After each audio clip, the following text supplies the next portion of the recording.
Taray, minsan, Jean Bilog. Yan yung natatakot ako, no? Kasi diba, pati si CR may camera, tapos nanonood yung mga tao dun sa paligid ng bahay sa'yo. Scary siya for me.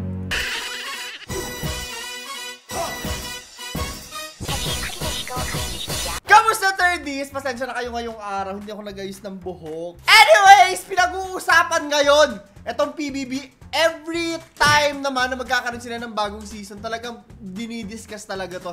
In fact, ang kauna-unahan no, na skit na ginawa ko dito sa YouTube, hindi ko alam kung nandito pa eh, ay PBB, tungkol sa PBB. Nagko-komentaryo ako noon. Anyways, panonoorin natin yung mga fails at saka yung mga iba pang mga pinagpo-post ng mga tao tungkol sa PBB. So, bago natin umpisahan niya, huwag niyo kalimutan mag-like, subscribe, at notification bell. Meron tayong 1,000 Gcash giveaway at sagutin niyo yung question of the day natin sa dulo ng video na to kung gusto niyo sumali at manalo ng 1,000 Gcash giveaway na yan. So, ito yung unang post na nakita ko. Hanggang ngayon, no, napakarami pa rin talaga ng mga umaasa at nananalig na magiging artista sila. Star Hunt, hindi ako nagkakamali, Star Hunt yung pa-audition, diba? Tama ba ako? So, eto, ganito kadami. Guys, doy kayo mga kawawa ang mga aspirant ng mga PBB. Ayan, parang hindi ko lang kung nagkakamba sila sa labas or super haba lang talaga ng pila, tapos kinabukasan pa yung audition nila. Very haggard na, diba? Hey guys,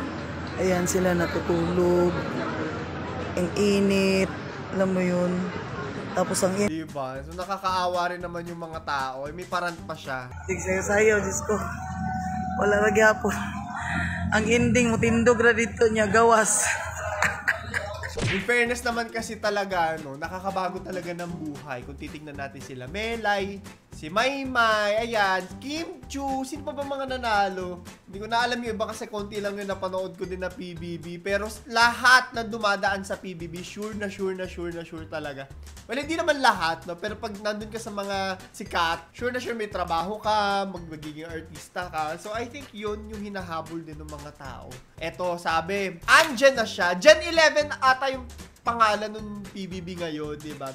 Si Josh ang pinakaunang auditionin ng PBB Gen 11. Nagsimula ngayong Sabado sa Robinsons Novaliches. Hindi ko lang kumaan pa, pero feeling ko ang dami pa rin eh. Ang dami pa rin mga pa-audition all around the Philippines. Kaya marami rin nagagalit, maraming mga nagpo-post na hala, papa-audition tapos meron naman ng mga mapili. Kung totoo man yun, bahala na kayong mag-usap-usap yan sa baba kung naniniwala kayo na pre-picked talaga yung mga nananalo dito, diba? Yan, may mga memes din, kagaya nito. Good luck po, mga ate sa PBB audition. Ay, nako. Ewan ko sa'yo, Becky mo. Next one! Nag-audition kami sa PBB at isi-share ko sa inyo yung Oh, si Q yun na. experience namin. Nagsimula kaming pumila sa Robinsons Novaliches ng 9 a.m. Grabe guys, tirik na tirik yung araw at sobrang Oo, init pa naman ngayon. init. Kaya tignan nyo, mga nakapayong Grabe, ang dami! na lang sila. Kailangan meron kayong baon na pamaypay talaga and extra clothes. Yung iba ay dito na nag-overnight. Meron kami nakausap na 1 a.m. pa lang, nakapila na siya. At dahil nga 9 a.m. na kaming nakapila, pang 3,900 Yun lang, sana lang talaga, no, na pinipili talaga from the auditionees kung sino man yung mga maipapasok nila dito. I think hindi lang naman PBB ang kinukuha din. Please correct me ha. Hindi lang naman PBB yung pinipili nila sa Star Hunt, pati ibang palabas din. Hindi ko po alam, sorry. kami ng camera na gano'n. For me, nakakasad siya kasi pumila kami ng 9 hours para lang sabihin yung isang word siguro na yun. Kasi pagod na sila and anong oras na rin kasi 8 a.m. kasi nagsimula na sila magpa-audition. Siguro ayun, ng bandang dulo talagang na-feel namin na minamadali na lang nila. Pero sana sa susunod meron. Pero alam mo in fairness sa ABS-CBN, no, kahit wala na silang channel, di ba? Wala na talaga. As in, nakikiano na lang talaga yung mga show sa ibang mga channels. In fairness na lang kanila, thriving pa rin talaga sila hanggang ngayon. Ito pinag-uusapan pa rin, no? Wala naman sila sa channel, oh. Di ba? May franchise pa rin sila. From Endemol, kung di ako nagkakamali, di ba? Fairness sa ABS, o ayan. Napakahaba nung post nito ni ate. Tuloy natin mamaya sa ending tong video na to, ha. Ay, teka, may isa pang komentaryo dito. Si Tito Mars to, diba? Mga ate, hindi nyo makakailana sa akin na talaga tong taon na to. Ayan no, Pinoy Big Brother sa June 2024. So, syempre kapag tapos na yung pa-audition, sasabihin na nila kung sino yung mga nakapasok na candidates. Ganyan. Tapos narinig ninyo, Tito Mars nakapasok. Ay, naku, dahil. Sa araw pa lang na yon, nararamdaman ko talaga sa puso ko na magte-text agad kayo na Tito Mars lumabas na sa bahay ni Kuya agad-agad ngayon din.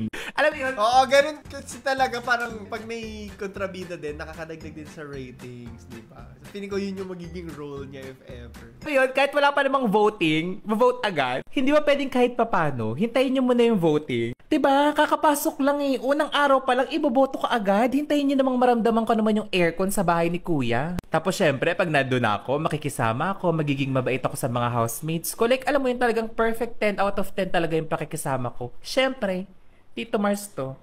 Hindi nila aakalain na totoo yun. Iisipin nila, pinaplastic ko lang sila kasi nga, for the price. So, ang ending, ako pa rin yung iboboto nila kahit ka ako na yung pinakamabait sa mga housemate. Dapat nga ako yung iligtas eh. Ako na nga yung mabait, ako pa rin yung binoto. So, syempre, magtatawag na si Kuya sa confession room. Eto na, sis! Tito Mars, totoo ba ang chismis na sinisiraan mo si ganito, si ganyan, sinasabihan mo na kabit siya sa labas at hindi siya nagsusustento? Ay! Ako, Lord! Sabihin ko, hindi po totoo. Ay, hindi naniwala si Kuya. Tanggal agad. Huwag niyo akong susubukan. Baka makita niyo na lang, nandiyan ako sa bahay ni Kuya. No, I think hindi talaga malabo no na meron din yung mga influencers na maiingay talaga na mapapasok. So, tignan na natin yung mga pinaggagawa ng mga tao. Ito, outfit check. Sabi dito, before audition in PBB 11. Hindi ko alam kung sino si Kuya pero nasa labas daw yung paa niya. Ito pa. Housemates, magtiklop na kayo ng inyong hinigaan. Hindi ka nakarapat. Dapat pang manatili sa bahay. Alam mo ngayong matanda na ako, no? At may sarili akong bahay at ako'y naglilinis. Feeling ko isa rin ako sa mga maiirita sa mga ayaw kumilos. Although ako naman kasi, hindi ko na nire-require no, na maglinis pa yung iba. Kasi medyo clean freak din ako. Kahit medyo madumi ngayon. Kasi lagi rin ako talaga naglilinis. Ayoko rin talaga ng madumi. Ang ayoko lang, kung ayaw mo maglinis, bahala ka sa buhay mo. Pero ayoko lang yung makalat. No? Kunyari maghuhugas ka, tapos babagsakan lang ng madumi. Hala, nung nakikipag-away agad si Claro, teka yung bangs natin, ayusin natin. Next one. Taray, may gin bilog. Yan din natatakot ako, no? Kasi diba, pati CR, may camera, tapos nanonood yung mga tao dun sa paligid ng bahay sa'yo. Scary siya for me. PBB noon, Bini na ngayon. Ay, talaga ba? Sheena, Po. isa ka man sa lumabas ng aking bahay ngayong gabi. Talaga ba? Alam mo, hindi mo talaga masasabi, no, na kung ano yung mangyayari talaga sa'yo. From this, talagang sikat na yung Bini ngayon, in fairness. Speaking of Bini, nag-TikTok ako, ha? Puntahan yung TikTok ko at Claro na ay. Kasi meron nang gumamit ng the third. Inunahan ako kung sino man yung buisit ka. O, next one. Audition ka din sa PBB. Ali, ako nga yung umaudition. Umaudition. Naku, hindi naman matanggap-tanggap. Hindi ko alam kung bakit baga. Isang beses ka lang nag-audition, ha? Umaudition ng umaudition. Isang beses kayo nila. Hindi, para isa. To ka naman. Alay, wala. Ayaw naman akong kunin ni Kuya. Ay, dapat kung gusto sa akin ni Kuya. Ngay, pasok sa bahay. Ala, marigang may isang audition pasok agad. Kaya nag-audition nga naman uli. Pero sobrang dami rin kasi talaga na nag-audition. So yung chances talaga very slim lang. Given pa na may mga tao talaga na sobrang pupugi. Gaganda talaga. Wala naman tayong laban. Mga katulad namin. Hindi na. Wala kayong laban. Charing lang! Hindi, pero wala tayong laban sa ganun talaga ng mga pinanganak na walang kapintasan. So syempre yun yung pipiliin, te. Ba't naman tayo panonoorin sa PBB? Ano natin? Ano ambag natin? Mas angat talaga sila sa atin. Tanggapin na natin yung katatahanan na ganun talaga, na may mga tao na mas favorite ng Panginoon. I like that.